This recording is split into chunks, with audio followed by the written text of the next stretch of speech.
देखिए हैलोजन विनिमय जो अभिक्रिया होती है, तो हैलोजन विनिमय अभिक्रिया के अंदर फर्स्ट जो रिएक्शन हमारी है वो है फिनकेल्स्टीन अभिक्रिया।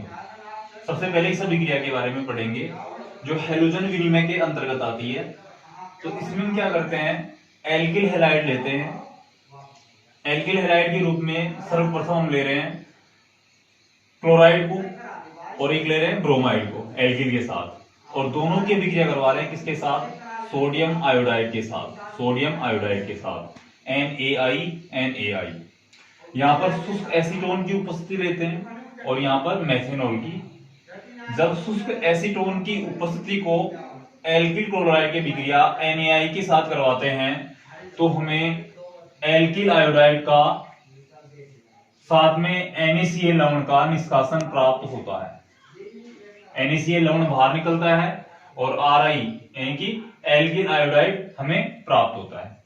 इसी प्रकार जब एल्किल ब्रोमाइड की अभिक्रिया NaI के साथ यानी सोडियम आयोडाइड के साथ करवाते हैं मेथेनॉल की उपस्थिति में, तो एल्किल आयोडाइड रिसीव होगा और NaBr लवण के रूप में बाहर निष्कासित हो जाएगा। यह अभिक्रिया थी हमारी फिनकेल्स्टाइन अभिक्रिया। सेकंड रिएक्शन देखिए स्वार्ट अभिक्रिया। इसके अंदर हम क्या करते हैं कि जो एल्किल आयोडाइड है, एल्किल आयोडाइड है Ri, इसके अभिक्रिया करवाते हैं सिल्वर फ्लोराइड के साथ AgF, सिल्वर फ्लोराइड के साथ, तो हमें एल्किल फ्लोराइड का निर्माण प्राप्त होता है और सिल्वर आयोडाइड का निष्कासन हो जाता है इस अभिक्रिया के अंदर। इसे हम क्या कहेंगे, स्वार्ट अभिक्रिया। नेक्स्ट नंबर पे देखिए हुन्स-डीकर अभिक्रिया, जो आपके 11वें चैप्टर में भी है 12वें में भी है, हुन्स-डीकर अभिक्रिया। तो इसके अंदर हम क्या करते हैं कि कार्बोक्सिलिक अम्लों के सिल्वर लवणों की अभिक्रिया डाइब्रोमीन से करवाते हैं। किससे करवाते हैं, डाइब्रोमीन से करवाते हैं, और किसकी उपस्थिति में, कार्बन टेट्रा क्लोराइड CCl4 की उपस्थिति में। तो हमें क्या प्राप्त होता है, alkyl bromide, alkyl bromide RBr, एक Br शेष रह गया तो AgBr बाहर हो जाएगा, AgBr बाहर हो जाएगा। अब इसके अलावा क्या शेष रह गया, CO2, क्या शेष रह गया, CO2, तो CO2 का निष्कासन हो जाएगा। नंबर 4 पे देखिए प्राथमिक एमीन से या 1 डिग्री एमीन से, प्राथमिक एमीन कह दो या फिर से 1 डिग्री एमीन कह दो, उसके साथ अभिक्रिया कराने पर, तो 1 डिग्री एमीन का सूत्र होता है RNH2 की अभिक्रिया सोडियम हाइपोक्लोराइड के साथ कराने पर, तो सोडियम हाइपोक्लोराइड का सूत्र होता है NOCl। क्या होता है, NOCl। NOCl के साथ इसकी अभिक्रिया करवाएंगे तो एल्किल क्लोराइड N2 डाइएजोरियम और H2O का निष्कासन होगा। इस अभिक्रिया को हम ऐसे भी लिख सकते हैं, जो RNH2 है, R यहां पर हमने लिख दिया, नाइट्रोजन से 2 हाइड्रोजन जुड़ रहे हैं, दोनों को जोड़ दिए, प्लस अभिक्रिया किसके साथ करवा रहे हैं, NOCl के साथ, तो N double bond O single bond से Cl, तो जो इस तरफ के हैं उनको इस तरफ काट दो, तो क्या हो गया, हाइड्रोजन H2O बाहर निकल जाएगा, बीच में क्या है, नाइट्रोजन यानी N2 बाहर हो जाएगा। इस तरफ क्या बच रहा है, RCl, तो सिर्फ RCl, तो देखो RCl N2 H2। इस प्रकार से रिएक्शन को कंप्लीट कर सकते हो आप 1 डिग्री एमीन से जब अभिक्रिया NOCl की करवाते हैं तो। सोडियम हाइपोक्लोराइड इसका नाम है, सोडियम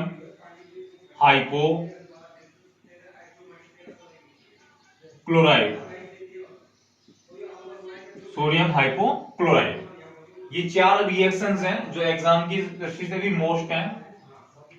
हुन्स-डीकर अभिक्रिया 2018 में आई हुई है। अब के बार एग्जाम के लिए स्वार्ट अभिक्रिया और ये फिनकेल्स्टाइन अभिक्रिया बोर्ड 2021 के लिए मोस्ट है। उसके बाद इसके भौतिक गुण दे रखे हैं, किसके, एल्किल हैलाइडों के भौतिक गुणधर्म। तो एल्किल हैलाइडों के भौतिक गुणधर्म में देखिए, सामने आप ध्यान रखिए, मैं सिर्फ आपको समझा रहा हूं एल्किल हैलाइडों की जो भौतिक गुणधर्म है वो कौन कौन से हैं।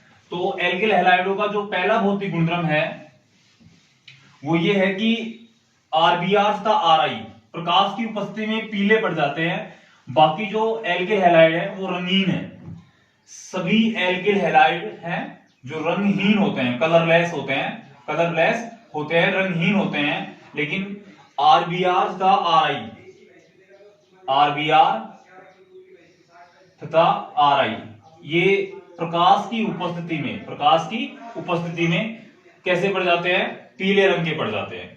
सेकंड इसका है कि ये जल में अविलय होते हैं, जबकि कार्बनिक विलायक जो होते हैं जैसे एथेनॉल है, ईथर है, ये जो बेंजीन है, ये कार्बनिक विलायक जो है उनके अंदर ये विलय होते हैं। एल्किल हैलाइडों की मैं बात कर रहा हूं। उसके नेक्स्ट है, अगर एल्किल हैलाइडों को यानी आरएक्स को, एल्किल हैलाइडों को जलाया जाता है तो ये हरे रंग की ज्वाला के साथ जलते हैं। इनके भौतिक गुणधर्म पढ़ रहे हैं, हरे रंग की ज्वाला के साथ जलते हैं। सभी जो एल्किल हैलाइड है आरएक्स जो ध्रुवीय प्रकृति के होते हैं। कौन सी प्रकृति के होते हैं? ध्रुवीय प्रकृति के होते हैं। अतः इनके क्वथनांक है, इनके संगत जो कार्बन हाइड्रोजन है उनसे अधिक होते हैं, क्वथनांक किसके अधिक होते हैं? एल्किल हैलाइडों के क्वथनांक अधिक होते हैं। किनसे? इनके संगत कार्बन हाइड्रोजन जो होते हैं उनसे अधिक होते हैं।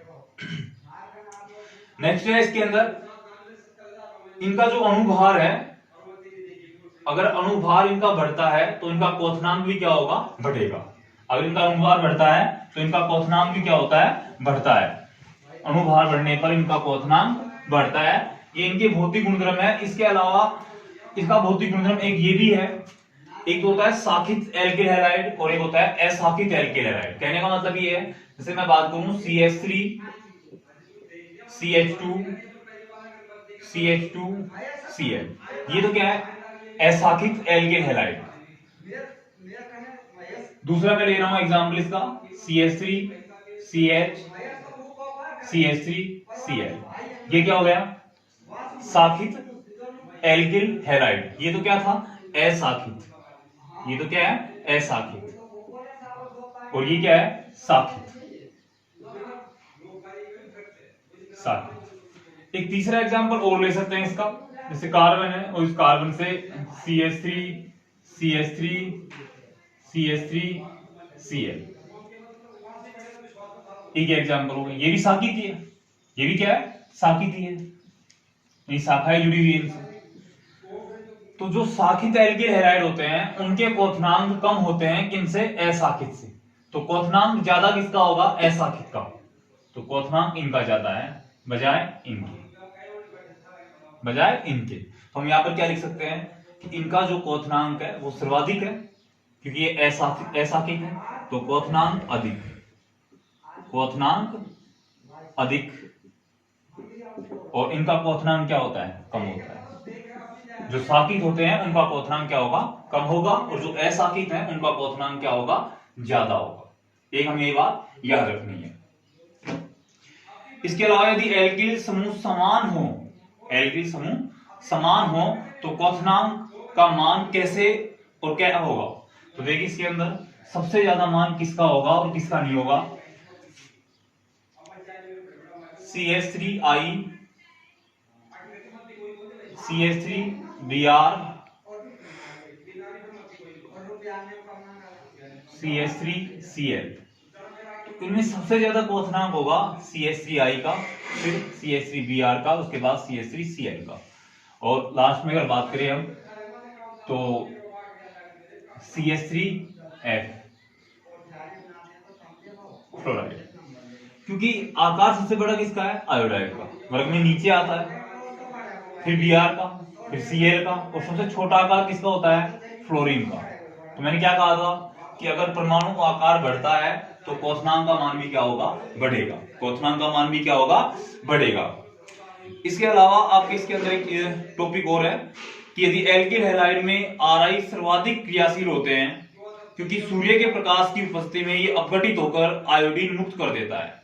जैसे मैं दो अणु ले लेता हूं 2Ri, और इसको सूर्य के प्रकाश की उपस्थिति में अभिक्रिया करवाता हूं, यानी अपघटित करवाता हूं, गर्म करता हूं सनलाइट की उपस्थिति के अंदर, तो एल्केन बाहर हो जाएगा, यानी RR एल्केन बाहर हो गया, और आगे बाहर क्या निकल जाएगा? अपघटित होकर